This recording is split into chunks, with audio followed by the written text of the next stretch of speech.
Bienvenue à tous. Le football africain est souvent le théâtre de scénarios imprévisibles et de controverses passionnées qui divisent l'opinion. Notre projet, moi et mon camarade Haytham, propose de dépasser ces débats subjectifs en utilisant le data science et le machine learning pour apporter une lecture purement rationnelle de la CAN 2025.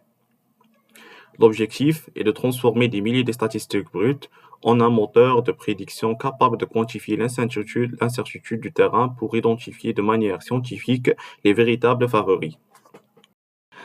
Ce projet utilise la science de données pour analyser et prédire les issues de la CAN 2025, en combinant des techniques de nettoyage de données, le machine learning et des simulations probabilistes pour transformer les statistiques brutes en outils d'aide à la décision. Notre projet est divisé sur deux. La première partie où vous voyez avec mon camarade Haytham, où il va vous parler d'une analyse descriptive et inférentielle, et ma partie est celle de la partie de la prédiction. Bonjour à tous, je m'appelle Aïda Mamralbar et je vais présenter ce projet avec mon collègue Mohamed Amin Faqani. Ce projet a pour objectif de nettoyer, fusionner et analyser des données liées à la Coupe d'Afrique des Nations 2025, équipe, joueurs et matchs. J'ai pris en charge le nettoyage et analyse des données ainsi que l'extraction d'indicateurs statistiques via la data science, tandis que mon collègue a collecté des données et développé des modèles de machine learning. Voilà. Pour analyser les données de la CAN 2025, nous utilisons Panda et NumPy pour organiser nos tableaux et Matplotlib avec ses bandes pour créer tous nos graphiques. Pour chargement des données, les données sont stockées dans les fichiers CSV séparés, équipe, jour et match. Et voilà les 5 premières lignes dans le fichier play. Pour fusion des données des équipes, la fusion est réalisée à l'aide de la colonne commune name entre fichier team 1 et fichier team 2. Et voilà le résultat.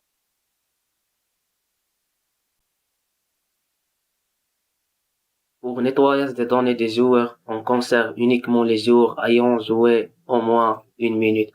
Voilà cette code. Et pour gestion des valeurs manquantes, pour garantir la fiabilité de nos calculs, nous effectuons ici un remplissage des données manquantes. Nous remplaçons des valeurs vides par zéro pour les statistiques comme les buts ou les cartons, puis nous vérifions que notre tableau est parfaitement propre ayant de lancer l'analyse. Pour les indicateurs de performance, top 10 des meilleurs buteurs. On utilise la fonction nLazest permet d'isoler les lignes ayant les valeurs les plus élevées dans une colonne spécifique. Dans votre code, elle effectue deux actions en une seule étape. Elle trie les joueurs par ordre décroissant selon leur but, goal overall.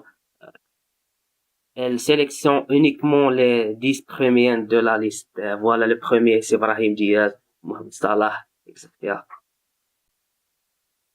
Analyse de la solidité défensive, clean sheet, top 10 des meilleurs gardiens. Euh, Clean sheet, on dit qu'une équipe réalise une clean sheet lorsqu'elle termine un match avec 0 but encaissé. Et pour considered overall, c'est le nombre de buts que l'équipe a laissé passer dans ses propres filets. Et voilà le résultat.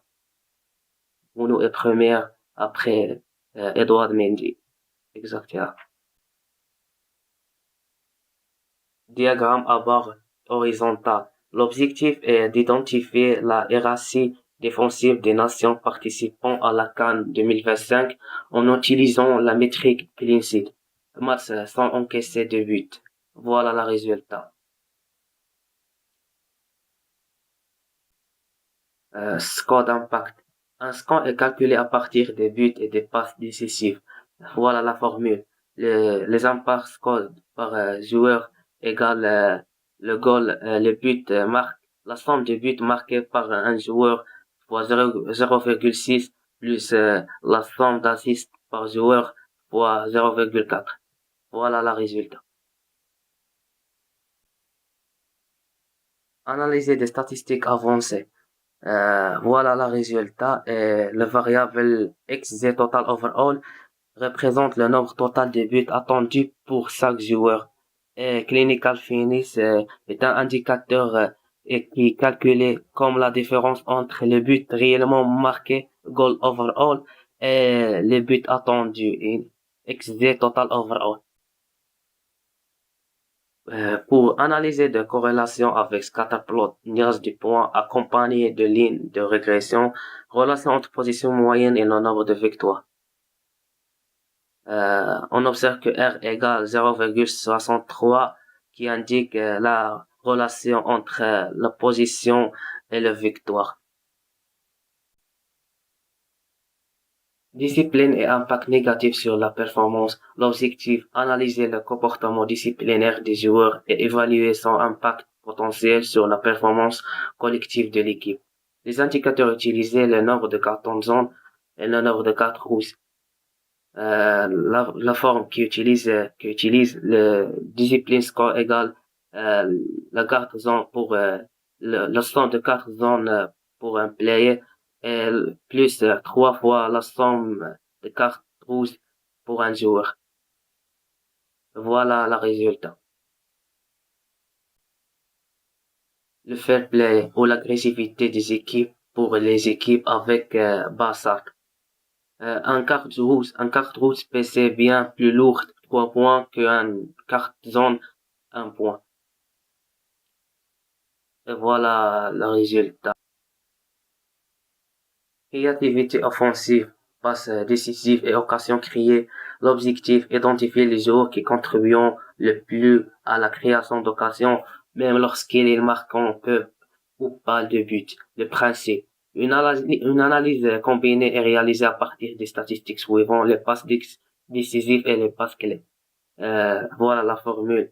C'est le 0,4 fois le somme assist des joueurs plus 0,3 fois la somme qui passe total overall pour chaque joueur. Voilà, le meilleur joueur, c'est le plus créatif, c'est Alex Iwobi avec 2,6 à créativité score. Analyse de la régularité des performances. L'objectif, c'est d'identifier les joueurs les plus constants tout au long des tournois, indépendamment des performances ponctuées. Indicateur performance average rating overall et goal par 90 overall et assist par 90 et minute play. دونك عطينا في السؤال ديال المينوت 270 دقيقة، يعني أقل حاجة نصات أنه يكون في هذه اللائحة هو أنه يكون لعب أقل حاجة يكون لعبو 270 دقيقة كاع الماتشات اللي كاينين في كاس إفريقيا. فوالا لا ريزولتا. Ce projet utilise la science des données pour analyser et prédire les issues de la CAN 2025. Nous combinons des techniques de nettoyage de données, le machine learning et des simulations probabilistes pour transformer les statistiques brutes en outils d'aide à la décision. Notre projet est divisé sur deux. La première partie où vous voyez avec mon camarade Haytham, où il va vous parler d'une analyse descriptive et inférentielle, et ma partie est celle de la partie de la prédiction. Est divisé en 4 axes. Le premier axe, la consolidation et ingénierie des données. Deuxièmement, l'intelligence individuelle. Troisièmement, le machine learning prédictif. Quatrièmement, la simulation stochastique de Monte-Carlo. Ma première section est pour l'initialisation et le chargement des données.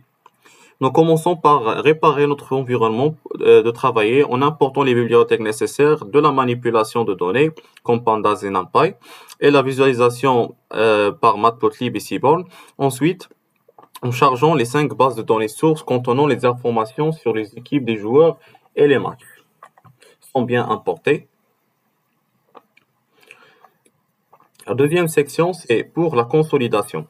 Pour obtenir une vision globale, nous avons fusionné les deux fichiers Team 1 et Team 2. Et on va nettoyer les colonnes redondantes et créer une nouvelle indicateur de performance, WinRates. Cet indicateur permet de comparer l'efficacité des équipes indépendamment et de nombre de matchs joués. La troisième section, c'est analyser les talents.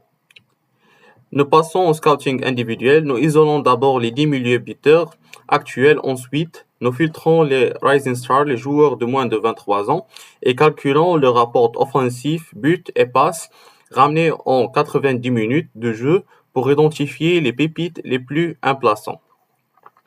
Comme vous voyez ici, le résultat, nous avons Brahim Diaz, le buteur du AFCON 2025. Et ici, on a un graphe qui va représenter la possession contre les buts qui sont scorés pour avoir le team efficiency par une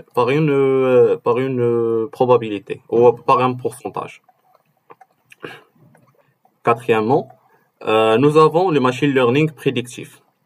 Nous utilisons ici un modèle d'intelligence artificielle Random Forest d'après Library Scikit-Learn pour prédire les scénarios des matchs. Le modèle apprend à partir des expected goals, XG, et des points par match pour déterminer si un rencontre sera offensive plus de 2,5. Cela permet d'anticiper les spectateurs attendus. Et voici le résultat de notre modèle. L'accuracy, c'est 72,73. Cinquièmement, on a la modélisation des forces relatives. C'est pour avoir un avis sur les attaquants qui ont... Cinquièmement, la modélisation des forces relatives a le but d'avoir les équipes qui ont le plus fortes en termes des attaques. On a Nigeria, le Sénégal, le Côte d'Ivoire, l'Égypte et le Maroc. Plus, on va faire la simulation de Monte Carlo pour savoir l'incertitude du football d'après les forces relatives d'attaque et de défense pour chaque équipe. Puis on va utiliser la loi de Poisson pour simuler, comme vous voyez ici, 2000 itérations. On peut augmenter ou diminuer, ça dépend au résultat.